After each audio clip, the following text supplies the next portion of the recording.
ನಮಸ್ತೆ. ಮದುವೆ ಲೈನು ಅಂತ ನಾವು ನೋಡುವಾಗ ಕಿರುಬೆರಳ ಕೆಳಗಡೆ ನೋಡ್ತೀವಿ ಅಂತ ನಾನು ಯಾವಾಗಲೂ ಹೇಳ್ತೀನಿ. ಕೆಲವರು ಅದು ಮಕ್ಕಳ ಲೈನು ರೀ, ಮದುವೆ ಒಂದೇ ಆಗಿಲ್ಲ ಇನ್ನು 2 ಎಲ್ಲ ಆಗ್ತವೆ, ಈ ಥರ ಎಲ್ಲ ಕೇಳ್ತೀರಾ. ಅದು ನಿಮ್ಮ ಇಷ್ಟ. ಸೊ ನಾವಿಲ್ಲಿ ಹೇಳೋದನ್ನು ಹೇಳ್ತಾ ಇರ್ತೀವಿ. ಯಾಕಂದರೆ ನಾವು ಕಲ್ತಿದ್ದನ್ನು ನಾನು ನಿಮಗೆ ತಿಳಿಸ್ಕೊಡೋಕ್ಕೆ ಮಾತ್ರನೇ ಮಾಡ್ತಾ ಇರೋದು. ಕಮೆಂಟು ಅಥವಾ ನಿಮ್ಮ ಶೇರಿಂಗೋಸ್ಕರ ನಾನು ಇಲ್ಲಿ ಮಾಡ್ತಾಯಿಲ್ಲ. ತಿಳ್ಕೊಳ್ಳಿ ಅಂತ ಹೇಳ್ತಾ ಇದ್ದೀನಿ ಅಷ್ಟೇ. ನೋಡಿ, ಇವರು ಕೂಡ ಒಂದು ಕನ್ಸಲ್ಟೇಷನ್ ತೊಗೊಂಡಿದ್ರು.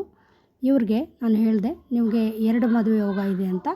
ಸೊ ಒಂದು ಮದುವೆ ಖಂಡಿತವಾಗಲೂ 100% ಡಿವೋರ್ಸ್ ಆಗುತ್ತೆ. ಸೊ ಹೌದು, ಅವ್ರು ಹೇಳಿದರು, ಹೌದು ಆಗಿದೆ ಅಂತ ಹೇಳಿದರು. ಅವ್ರಿಗೊಂದು ಮಗು ಕೂಡ ಅವರಿಂದ ಇತ್ತು. ಸೊ 2ನೇ ಮದುವೆ ಆಗ್ತೀರಾ ಸರ್ ಅಂತ ಹೇಳಿದೆ. ಹೌದು ಮೇಡಮ್, ಆಲ್ರೆಡಿ ನಾನು ಮದುವೆ ಆಗಿದ್ದೀನಿ ಅಂತ ಹೇಳಿದ್ರು. ಮಕ್ಕಳ ಲೈನ್ ಕೂಡ ನಾವು ಇಲ್ಲೇ ನೋಡ್ತೀವಿ. ಸೊ ಈ ಮದುವೆ ಲೈನ್ ಇದೆಯಲ್ಲ, ಇದರ ಮೇಲೆ ಏನಾದರೂ ಈ ರೀತಿ ಲೈನ್ಗಳು ಬಂದಿದ್ದರೆ ಸೊ ಮಕ್ಕಳಾಗ್ತವೆ ಅಂತ ಹೇಳ್ತೀವಿ. ಸೊ ಮಕ್ಕಳು ಮಾಡ್ಕೋಬೋದು, ಅದು ಅವರಿಷ್ಟ. ಸೊ ಅವ್ರು ಹೇಳಿದ್ರು, ಇಲ್ಲ ನಾವು ಮಕ್ಕಳು ಮಾಡ್ಕೋತಾ ಇಲ್ಲ ಅಂತ ಹೇಳಿದರು. ಸೊ ಪರವಾಗಿಲ್ಲ, ಆದರೂ ಕೂಡ 2ನೇ ಮದುವೆ ಆಗಿ 2ನೇ ಮದುವೆಯಿಂದ ಅವರು ಆರಾಮಾಗಿರ್ತಾರೆ ಅಂತ ಹೇಳ್ತೀವಿ. ಮೊದಲನೇ ಮದುವೆ ಅವ್ರದ್ದು ಕಟ್ಟಾಗುತ್ತೆ.